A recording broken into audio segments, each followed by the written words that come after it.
Pessoal, então, mais um exemplo. Agora, nós vamos ver como visualizar resultados com aí o TensorBoard, uma ferramenta bastante importante de visualização dos resultados. É um servidor web que é inicializado para que a gente consiga visualizar esses resultados de treinamento. Então, a gente vai usar ele para verificar as curvas de aprendizado. Ali, no caso dos regressores, a gente vai visualizar os erros, no caso, erro quadrático médio de treinamento, validação. Podemos também visualizar algumas vezes de teste, se for necessário. Podemos comparar as curvas de aprendizado entre várias execuções. Então, a gente pode executar um modelo com parâmetros diferentes. Por exemplo, a gente vai ver no caso ali, daqui a pouquinho, do que eu vou apresentar, a gente vai alterar o valor do passo de aprendizagem, e aí a gente vai comparar o aprendizado do modelo com diferentes valores aí de aprendizado, de passo de aprendizagem. Posso visualizar o gráfico de computação, ou seja, a minha rede neural que foi criada aí para ser treinada. Posso verificar algumas estatísticas de treinamento, os pesos, histogramas dos pesos aí da rede. Posso visualizar algumas imagens que são geradas pelo modelo, dá para visualizar algumas coisas. E dá para também visualizar dados multidimensionais que eles, a própria TensorBoard, aí a ferramenta, ela projeta esses dados aí, multidimensionais em 3D. Então, a gente consegue visualizar coisas em altas, dados, exemplos aí em altas dimensões e dimensões menores aí, até 3D, o que a gente consegue visualizar de forma mais fácil. Então, o TensorBoard ele é automaticamente instalado, quando a gente instala aí a TensorBoard. Para usar, a gente precisa modificar o código para que ele escreva os dados que a gente deseja visualizar num arquivo binário, a gente chama de arquivo de eventos, o event files. Basicamente, a modificação aqui é criar uma callback e especificar a periodicidade aí, com que esses logs vão ser armazenados nesses arquivos binários. Então, cada registro, ou seja, cada entrada que eu tenho aí nesse event file, nesse arquivo de eventos, vai ser chamado de resumo, na nomenclatura aí do TensorFlow, do TensorBoard, vai ser chamado de summary, em inglês, ou seja, um resumo aí, uma entrada nesse arquivo. E o servidor do TensorBoard, ele vai monitorar um diretório que a gente vai passar para ele, e tudo que aparecer lá de log, ele vai coletar automaticamente e vai mostrar isso para a gente já de forma automática. A gente não precisa ficar carregando nesses novos dados. Ele já, vocês vão ver ele daqui a pouco, ele já identifica que existe um dado novo e ele já carrega para que a gente consiga visualizar. Então, já deixei o exemplo aqui, o link está aqui, mas já deixei ele aberto. Já executei também o código, não demorar tanto. Vou usar o mesmo conjunto de dados, então é um problema de regressão, a regressão dos valores em casa, daquele conjunto habitacional da Califórnia.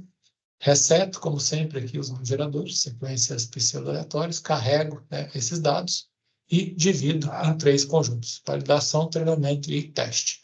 E aqui uma coisa importante que a gente precisa fazer, que é criar os diretórios de log, o diretório de logs. E dentro desse diretório a gente vai ter várias pastas que vão guardar os logs de diferentes execuções. Então, em geral, a gente aponta aí o servidor do TensorBoard para um diretório raiz. A gente vai falar para aqui, debaixo desse diretório, eu vou ter várias outras pastas, e cada pasta dessa vai ter aí dados de uma execução diferente aí da minha rede ou de várias redes diferentes. E, claro, vai ter ali, como a gente dizer, vários subdiretórios, toda vez que a gente executar um modelo ou um outro modelo aí no caso. Então, dessa forma, a mesma instância do meu servidor do TensorBoard vai me permitir que eu visualize e compare dados de diferentes execuções do meu código, sem que haja uma mistura entre eles. A gente vai conseguir identificar, porque a gente vai dar nomes, os nomes que a gente vai dar para os subdiretórios vão ter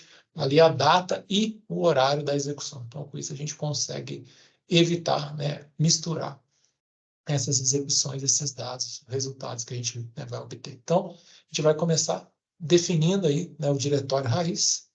Então, eu vou salvar no que eu chamo aqui de mylogs. Então, a gente vai usar esse log nesse diretório de logs raiz para armazenar tudo debaixo dele. Ou seja, todas as execuções que eu fizer aí do meu código vão vão aparecer novos subdiretórios aí dentro dele com os resultados aí que eu quero. E esses subdiretórios vão ter como nome, aí a gente vai colocar um pós-fixo, que vai ter, né, aí a data e o horário da execução, para que a gente não se confunda, ou seja, quando nós formos comparar os resultados, a gente consiga ali entender, né, pelo próprio nome, né, do subdiretório. Então aqui eu crio, né, simplesmente aí, né, o diretório, né, raiz, uma funçãozinha aqui para concatenar, né, aqui o horário, então todo subdiretório vai chamar run underscore, vai ter aí, né, a data, né, o ano, o mês, o dia e o horário, né, que foi salvo, para que a gente consiga fazer essa diferenciação. Então, beleza, a gente já criou e vamos usar isso daqui mais de uma vez, vocês vão ver já já. Cria o meu modelo, o mesmo de antes, não tem diferença nenhuma. Então, aí, 2 camadas escondidas, 30 neurônios cada uma das 2 camadas escondidas, ativação ReLU, entrada, os meus 8 atributos, né? E aqui os nomes para cada uma das 3 camadas que eu tenho, né? Que eu especifiquei para a gente saber, né, realmente qual é cada uma das camadas, caso a gente use o summary ali para poder verificar, né, os nomes dessas camadas. Compilo, né, que eu quero minimizar o erro quadrático médio e quero definir aqui o otimizador como sendo, né, o gradiente descendente estocástico. Vejam agora com um valor bem pequeno de parte de aprendizagem. 1 vezes 10 é menos 4. Então, o que a gente vai fazer é, primeiro, eu vou treinar com esse valor pequeno e depois eu vou aumentar esse valor, vou salvar no outro diretório, no outro subdiretório, né, com outra data, com outro horário. Isso já foi até feito, né, já executei esse notebook, então a gente vai ver que eu consigo comparar ali facilmente essas execuções diferentes para comparar, né? No caso, na próxima vez que eu for executar, eu vou aumentar o valor do passo de aprendizagem, a gente vai ver, claro, que o modelo consegue aprender mais rapidamente, né? Porque o passo vai estar um pouco maior. Então, agora que a gente precisa, como eu comentei ali com vocês anteriormente, preciso definir uma callback, que é a callback do TensorBoard. Então, aqui, né, a callback se chama, né, TensorBoard. Então, eu defino, né, instancio um objeto dessa classe, passando o diretório, né, o subdiretório, onde que eu vou gravar. Eu quero armazenar ali os meus logs. E um parâmetro chamado de histogram frac, né? A frequência com que eu quero salvar ali os histogramas dos P's de cada uma das camadas do modelo. Então, aqui no caso, estou passando 1, né? Isso daqui está em unidades de época, ou seja, a cada época eu quero ali atualizar, né, o histograma de pesos da minha rede. Então, a gente vai ver isso daqui a pouquinho.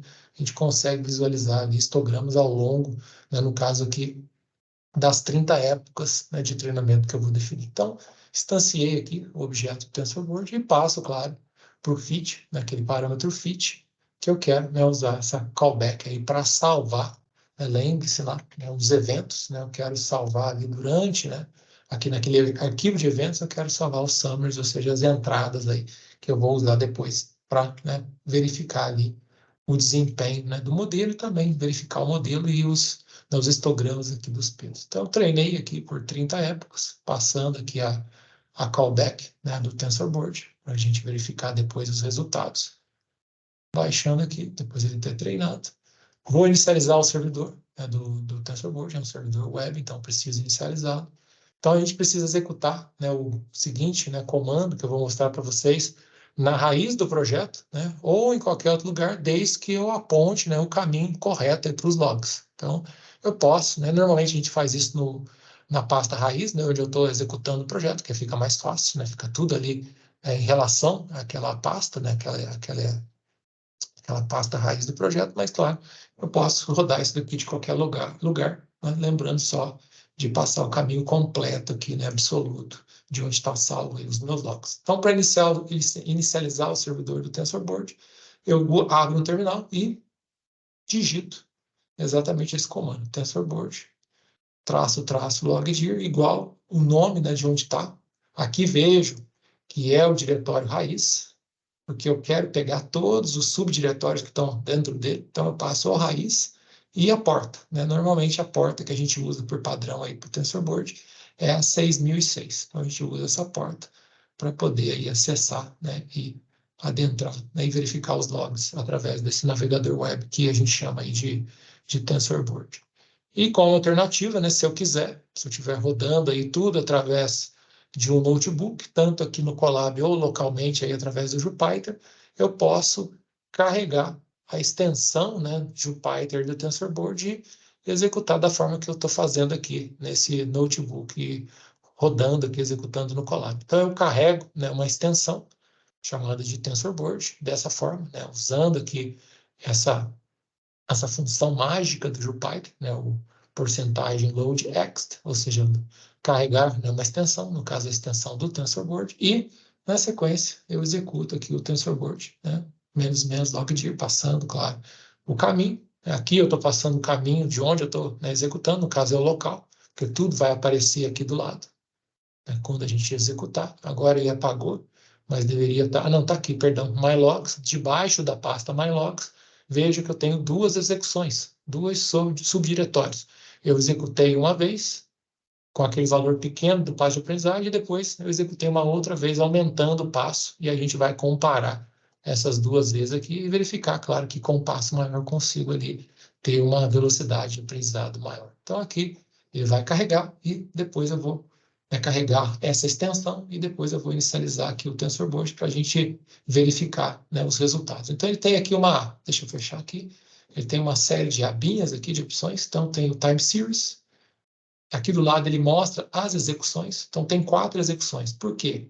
Essas duas últimas são, né, quando eu aumentei o valor do passo, vocês podem ver até pelo horário, né, a data é a mesma, mas o horário é diferente. 10 e aqui é 20, 10 e 24, né, 8 e 10 e 24 segundos. 8, né, esse é o horário lá do servidor deles, 8, 11 minutos e 52 segundos. Então foi depois dessa primeira execução. Então essa segunda aqui a gente vai ver que foi quando eu aumentei, né, o valor ali do passo de aprendizagem. Então aqui eu só selecionei, né, eu posso selecionar quantas eu quiser. Essas duas aqui, né, significa que uma é a curva para o treinamento, né, para o conjunto de treinamento, e a outra é a curva para o conjunto de validação. Então a gente vê aqui o erro ao longo das 30 épocas de treinamento que eu defini lá no método FIT. Então ele mostra que a gente consegue até ver um pouquinho melhor. Então vejo aí que ao longo do treinamento a gente tem aí, né, o erro baixando. E aqui, né, é interessante mostrar o TensorBoard tem dois tipos de erro, né? Ele tem um erro aqui que é uma média, né, um erro suavizado, que eles chamam de smooth. Né? Ele tem uma suavização, né, uma média, né, movente exponencialmente decrescente, para a gente poder ver a tendência aí, né, do erro, caso, né, o erro varie bastante, mas nesse caso aqui ele está bem comportado, então a gente consegue ver a tendência facilmente e o valor real. Então ele tem aquele smooth, né, aqui que não dá para tirar aqui de cima da curva e botar aqui na onde ele está mostrando, e ele tem aquele velho. Então, no velho é o valor real mesmo aí do erro, e, né, o smooth é o valor aí, né, suavizado. E aí ele tem o step, né, que no caso aí do nosso exemplo é a época e a hora, né, que foi gravado aquela entrada lá no arquivo. E ele mostra, né, aqui em cinza o erro, né, de treinamento e azul o erro de validação. Então a gente vê aí que, né, eles estão diminuindo ao longo do tempo. Então aqui eu tenho o erro. O Scalars mostra algo parecido.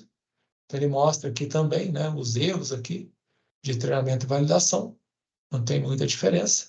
Aqui ele mostra por, né, no caso aqui, step, no caso ali é época. Então, veja que ele vai até 11 mil. Então, é porque ele está indo por épocas, né, total de épocas que eu tenho aí. Tem aqui o Graphs, essa outra abinha, essa outra opção, que mostra para a gente a rede em si. Então, veja aqui, está bem pequenininho. Deixa eu ver se eu consigo dar um zoom. Vocês podem usar aqui o botãozinho, né, de rolagem, né, a barra de rolagem. Barra de rolagem, não, o botãozinho, né, de rolar aí, para dar zoom. Então, veja aí que ele mostra toda, né, a rede neural aí que a gente criou. Então, ele vai mostrando aqui a rede. Deixa eu ver se eu consigo, conforme vocês forem clicando, ele vai mostrando, vai abrindo, né, cada uma dessas caixinhas. Então, ele vai aí mostrando, né, como que está implementado cada uma dessas caixas, conexões, né, de onde vai, para onde vem, cada uma dessas conexõezinhas aí. Então é bem interessante, caso, né, vocês queiram, né, analisar a topologia, né, que vocês montaram, que vocês criaram, vocês conseguem ver, né, usando essa aba aqui chamada de Graphs. O Distribution mostra a distribuição dos pesos, claro. Então ele mostra aqui a distribuição dos pesos de bias da camada 1, aqui do kernel, lembrando, né, só peso de bias, aqui todos os pesos diferentes dos pesos de bias, né, aqueles pesos que estão realmente conectados aí a alguma entrada, né, que não é constante. Aqui lembre-se que o bias está conectado sempre àquele valor 1. Então a gente tem aqui, né, a variação desses pesos, aqui para a camada 2, a segunda camada escondida e, claro, aqui para saída. Então, veja aí que a gente consegue ter uma ideia aí da variação, né, dos valores. E aqui, né, o mais interessante até que o distributions, né, que dá para ter uma ideia melhor, é o histograma, né? O histogram mostra aí o histograma para cada uma das 30 épocas que eu tenho aqui de treinamento. Então, ele mostra aqui no eixo X os valores assumidos aí pelos pesos, aqui de Bayes e aqui do kernel, e no eixo Y, o valor, né? Aqui a ocorrência, né? A frequência daquele valor. Então, quanto mais alto, mais frequente. E aqui no eixo Z, a gente tem para cada uma das épocas. Então, tem desde a época 0 até a 29ª época aqui no caso. Então, a gente consegue ver aí o histograma para cada uma, né, das épocas de treinamento. Isso daqui é para a camada 1, tem aqui para a camada 2, e tem também, né, para a camada de saída. Então, a gente tem aqui o histograma, né, para os valores de bias da camada de saída e aqui para o kernel, ou seja, todos os outros pesos aí diferentes, né, dos pesos de bias. Então, a gente consegue ter esses valores aqui e analisá-los. E aí, na sequência, né, no caso aqui, eu não configurei, né, eu não selecionei esses dois, porque eu quero mostrar para vocês logo abaixo. É porque aqui, né, o TensorBoard ele automaticamente detecta, mesmo eu tendo executado depois, né, desse primeiro treinamento aqui, onde eu usei um valor pequeno do passo de aprendizagem, ele já detecta, mesmo tendo, né, executado depois. Então, aqui, ele está sempre detectando a pasta, e se aparecer qualquer coisa nova, ele já vai mostrar para a gente. Mas, normalmente, né, isso aqui só aconteceria depois que eu tivesse executado. Então, como eu já executei e voltei, né, ele já identificou que tem mais uma outra subpasta, né, um subdiretório, e ele já mostra esse subdiretório. Isso aqui a gente vai ver na sequência para comparar, quando eu aumentar, né, um pouquinho aí mais o passo de aprendizagem. Então, a gente viu lá, né, que eu tenho, né, além do erro real, ele mostra aquele valor suavizado, né, que aplica aquela média móvel exponencialmente decrescente. Então, ajuda ali, né, muitas vezes, esse valor suavizado a ter uma ideia da tendência do erro quando, né, as atualizações são muito ruidosas. No nosso caso, como ela está bem comportada, né, não tem muita utilidade. E o histograma, né, a gente conseguiu ver os pesos das camadas ali, né, no eixo X, o intervalo, né, de valores no eixo Y e a ocorrência, né, normalizada no eixo Z. Acho que isso aqui está errado, né? Os pesos das camadas mostrados no eixo X do intervalo de valores. Então, a gente viu que no eixo X são, né, os valores, o intervalo de valores, no Y, a ocorrência, a frequência normalizada, né? E no eixo Z, a época. Ah, não, tá certo. E no eixo Z, né, a época. Tá? Esse rezinho aqui que me fez, né, entender errado, mas está certo. Aqui, cadê? E no eixo Z, a época. Né, a época daquele momento ali, daquele histograma. Então, depois eu acerto isso daqui no meu código, no meu notebook original. Então, aqui está certo. Né? O X são, né, o intervalo de valores, o Y, né, a ocorrência, a frequência daquele valor, e no Z, a época. E agora o que eu vou fazer é aumentar um pouquinho o passo de aprendizagem. O que a gente vai fazer é limpar, né? Existe aí um comandinho, né, desse módulo back-end que apaga, né, a sessão, que faz uma limpa, né, uma limpeza aí na sessão. Então eu limpo a sessão, ou seja, reinicializo tudo. Vocês vão ver que eu vou treinar do zero de novo a rede para comparar exatamente, né, se eu tivesse treinado aí com um peso um pouco maior. Gera um outro subdiretório, vocês vão ver que é exatamente aquele outro que apareceu, né, o outro horário, né, 20 horas, 11 minutos e 52 segundos. E aqui, né, o mesmo modelo, defino ele de novo. Vejo que agora, ao invés de 1 vezes 10 a menos 4, eu estou usando 1 vezes 10 a menos 3 para o passo de aprendizagem, né, só mudou isso. Faço um treinamento, né, instancio de novo aqui o TensorBoard, só que vejo que agora eu mudei o diretório, é esse diretório aqui, com esse novo horário. Então, ele vai salvar, né, vai criar um outro subdiretório debaixo daquele diretório raiz para salvar esses novos logs. E a frequência aí de atualização do histograma é a mesma, né, a cada uma época. Então, passo aqui, né, faço um novo treinamento por 30 épocas, e aí, ao final, eu carrego de novo aqui o TensorBoard, passando sempre, né, o diretório raiz, para ele detectar automaticamente todos os subdiretórios, para a gente comparar nessas diferentes execuções do código. Então, agora a gente consegue verificar aqui, né, para as duas execuções, tanto os erros de treinamento quanto de validação, quanto, né, tanto os erros de treinamento, né, das duas execuções, quanto os erros de validação dessas duas execuções com valores do passo de aprendizagem diferentes. Então, eu posso, por exemplo, comparar aqui, posso selecionar só erro de, perdão, aqui, eu quero só treinamento da primeira vez e treinamento da segunda vez. Então, aqui embaixo, eu tenho em rosa, né, o treinamento com passo de aprendizagem maior. Então, a gente vê que, claro, por estar maior, eu consigo, né, rapidamente fazer com que o erro decresça aqui, se comparado, né, com a versão, né, com a execução anterior. Então, eu consegui fazer com que o erro, claro, caia mais rapidamente por ter aumentado aí o passo de aprendizagem, ou seja, a rede aprendeu mais rapidamente aí do que, né, na versão anterior, quando eu usei um passo de 1 vezes 10 a menos 4. Posso comparar, né, aqui, no caso, os erros de validação, né, vai acontecer algo parecido. Vejo aqui, né, que o amarelinho é a segunda vez, quando eu aumentei o passo, e o azul aqui, no caso, é a primeira vez com aquele passo pequeno lá de aprendizagem. Então, vejo que também, né, surtiu efeito aí, ou seja, a rede também aprendeu mais rápido, né, e o erro de validação foi reduzido mais rapidamente. A gente também tem as mesmas coisas, eu consigo comparar, né, o erro real com aquele que é suavizado, mas no nosso caso, como não está variando tanto, né, e o erro ao longo do treinamento, essa suavização não está ajudando muito a entender, a verificar a tendência, porque a gente já tem a ideia dessa tendência. Aqui ele mostra, né, por mini-bet, então ele mostra aí o número, né, de mini-bets totais que ele passou, né, dá em torno ali de quase 11 mil, né, no caso aqui 10.890, mas aqui para a gente, né, também acho que fica mais fácil olhar pelas épocas do que pelas iterações aí de treinamento. Então, a gente consegue, com isso, comparar diversas execuções e verificar, claro, muitas vezes ali qual é o melhor, né, ali visualmente, né, se eu não estiver usando nenhuma ferramenta de otimização hiperparamétrica, qual é, no caso aí, do passo de aprendizagem, né, qual é o melhor valor. Então, a gente viu que o modelo, né, eu conseguia aumentar a velocidade de convergência, aumentando um pouco aí, sem, né, ocorrer aí um